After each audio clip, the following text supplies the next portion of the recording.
Senator, I know that a member of your staff was briefed today regarding the strike. I know there's no specifics about that you can reveal, but did the briefing impact your view of the strike? Do you have the information that you would like to have?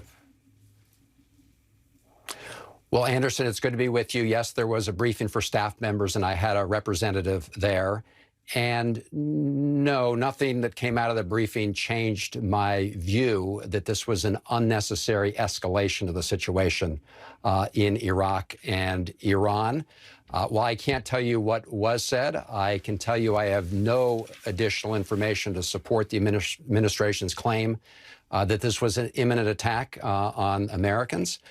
And obviously, the issue of intelligence is important, especially given the fact that bad intelligence, false intelligence is what got us into the earlier war with Iraq. It is interesting because President Trump has obviously been very critical of U.S. intelligence, the U.S. intelligence community, and yet he is now basing this on what he says was intelligence about an attack being planned. Do you believe the administration?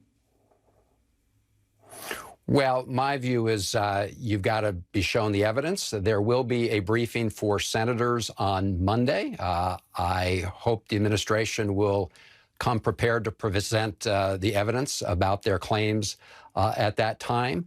But I think the bigger question right now is, how did we get to this spot? And the reality is that for the last 3 years, this administration is engaged in a reckless maximum pressure campaign on the Iranians with no end game. I mean, we don't know what the administration's end game here. And here we are today, closer to war with Iran than we've ever been, even though the president during the campaign said he wanted to keep us out of unnecessary wars in the Middle East.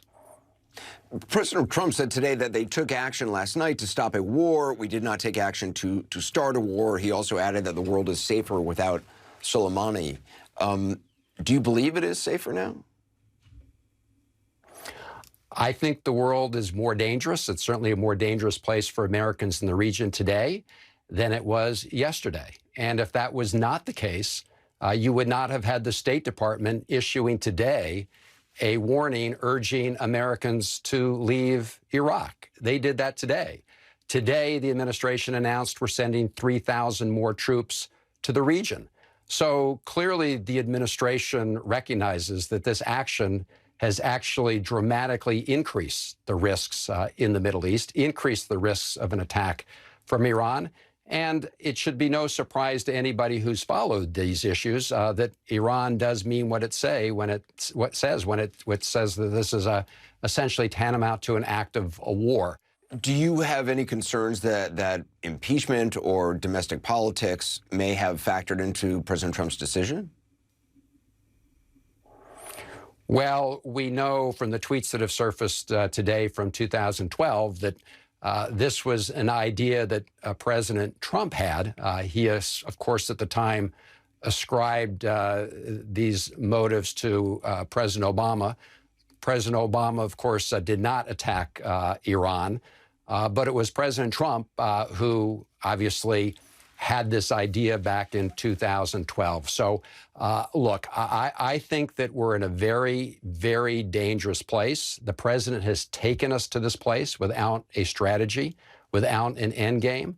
And it's going to be up to Congress on a bipartisan basis. And I worry, given the polarization in Congress today, that you're going to have more of our Republican colleagues acting as rubber stamps for the administration. But Congress really needs to stand up and make clear the president cannot take us to war in Iran without a congressional authorization. Senator Van Hollen, I appreciate your time. Thank you. Good to be with you.